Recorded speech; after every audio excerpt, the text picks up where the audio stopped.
Did you know that one of the engines that made the Mustang tremble in the 60s didn't come from a massive 427 or 454 block?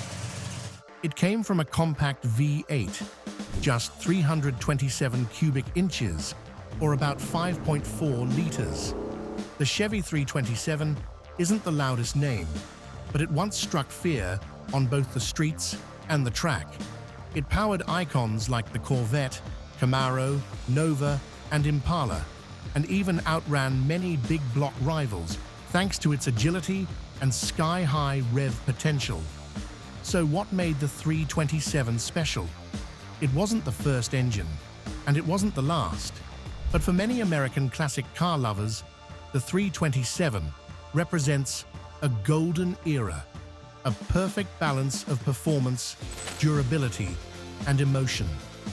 Today, let's journey back to the golden age of American small blocks and uncover the lesser-known story of the Chevy 327, the little engine that could.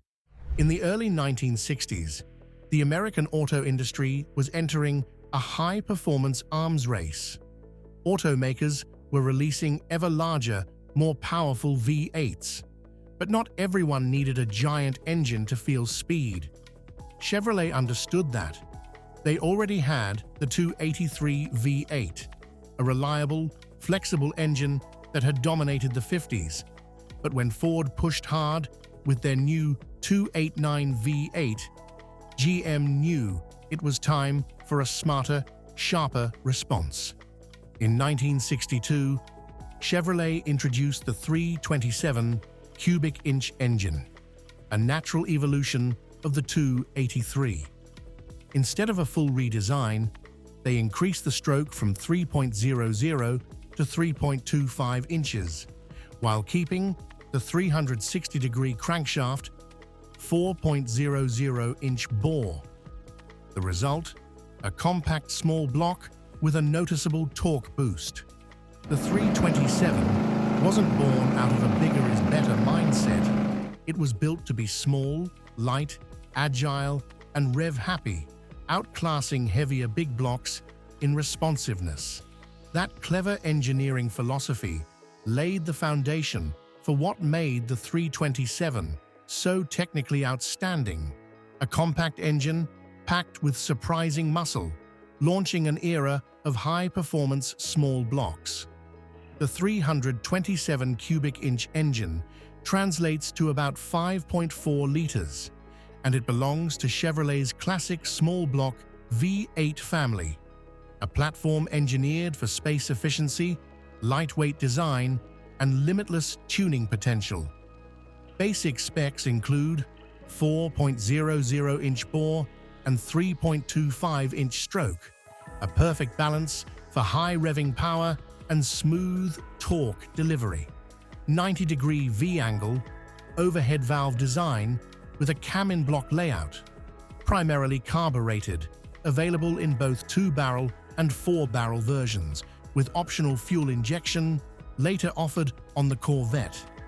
One standout feature is its wide compression ratio range, from 8.75 to 1 to 11.25 to 1, depending on the version, offering flexibility between reliability and performance.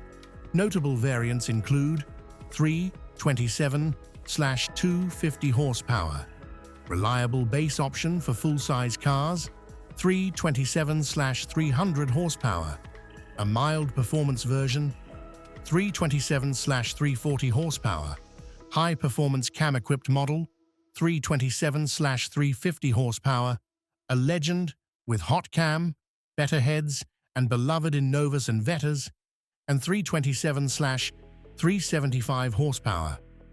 The top tier, rare and expensive setup. Its dry weight sits around 530 pounds, significantly lighter than big blocks like the 396 or 427, giving it a huge advantage in weight distribution and handling. With the 327, Chevy created an engine that was powerful, compact, and endlessly tunable, laying the foundation for an entire generation of American performance cars. Right after its debut, the 327 engine was quickly integrated into many of Chevrolet's most important models, from lightweight sports cars to mid-size muscle machines. One of the earliest places where the 327 made its mark was the Corvette C2, 1963 to 1967. With the fuel-injected 327/375 horsepower version, the Corvette became the first true American sports car capable of taking on European rivals head-to-head. The 327th not only delivered thrilling performance, but also helped establish Corvette's global reputation. Meanwhile, in the more affordable segments, the Chevy Nova SS and Impala SS also featured 327/300 and 327/350 horsepower versions, blending power and practicality, making them formidable sleeper cars. In particular, the L79 variant, with its high-performance camshaft, became a favorite for both street racers and drag strip fans. Let's not forget that the early Camaro models, 1967 to 1968, though later famous for their 350 V8, originally launched with the 327 as the primary engine choice. From the streets to the track, from sleek coupes to muscular sedans, the 327 was everywhere, ushering in a golden era when power didn't have to come in a giant package. With its balance of high performance and everyday usability, the 327 became a reliable heart for both speed enthusiasts and daily drivers alike. When you hit the gas and hear the 327 roar to life, the first sensation isn't brute force like a big block. It's the snappy, lively, and responsive nature that takes you by surprise. The lighter weight up front gives the car quicker reactions, especially in corners or off-the-line acceleration. That's why many seasoned drivers say, piloting a Corvette or Nova with a 327 is often more fun than muscling an Impala with a 396, simply because you can feel every heartbeat of the engine. The 327 is known for its lightning-quick revs, a hallmark of small blocks, giving it near-instant throttle response. With performance versions like the L79 or fuel-injected variants, it could rev up to 6,000 to 6,500 RPM while staying remarkably smooth. Some have even said, the 327 doesn't hit like a freight train, but it moves with the energy of a lightweight boxer, fast, agile, and always ready to strike. It's the kind of engine that makes you feel truly connected to the car. Like every press of the throttle is a handshake between driver and machine. And to understand why the 327 feels so alive and emotional, we need to look at the people behind its success. None more iconic than Zora Arkus Duntov, the father of the Corvette. Duntov once declared that the 327 was the most balanced small block configuration Chevrolet ever built. Light enough to stay agile, powerful enough to dominate the track, and durable enough to handle hours of high RPM abuse. He was the one who championed the fuel-injected 327 for the C2 Corvette, turning it into a legitimate rival for Porsche and Jaguar in early 1960s SCCA racing.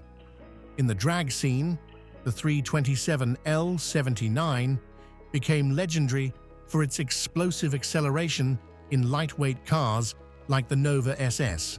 No supercharger, no bulky big block, just a high-revving, torque-smart machine that could shock the competition right at launch.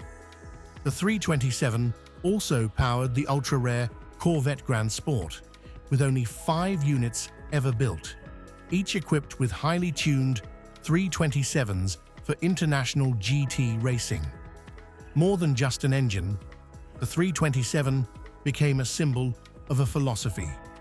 You don't need to be massive to make history. It's the balance, the efficiency, and the unyielding spirit that truly.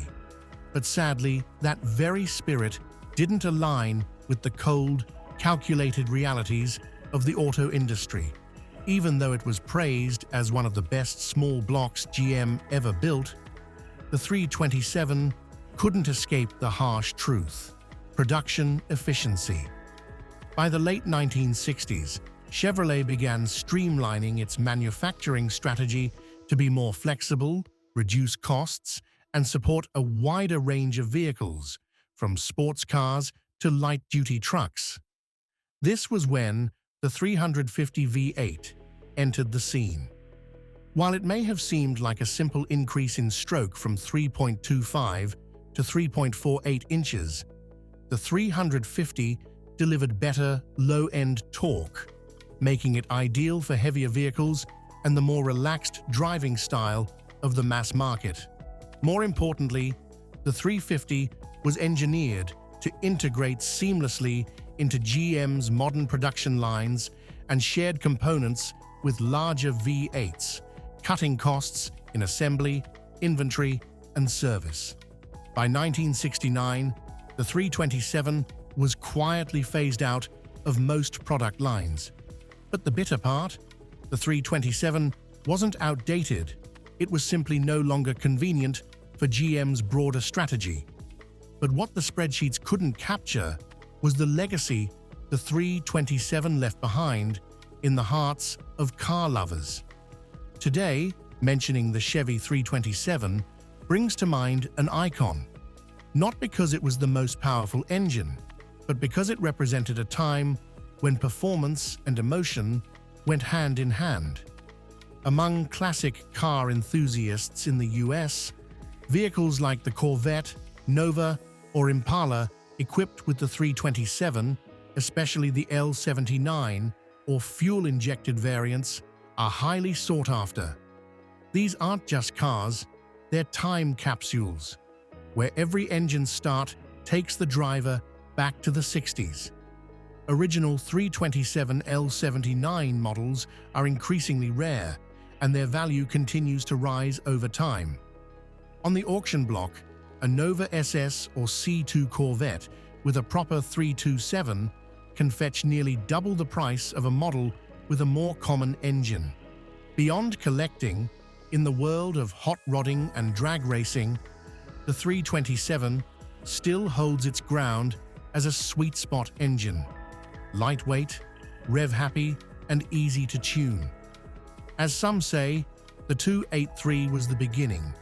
The 350 became the standard, but the 327 is the soul of the small block family. Its legacy isn't in the numbers, it's in the feel. It's in that mechanical connection that true gearheads crave. And maybe, just maybe, because it was replaced too soon, the 327 has become even more cherished, like a gem buried too early, still shining brightly when seen from the right angle. The Chevy 327 wasn't built to shock with horsepower numbers, nor was it a mainstream symbol like the 350. But perhaps that's exactly what gives it character, the kind of charm that car lovers don't just admire with logic, but with emotion.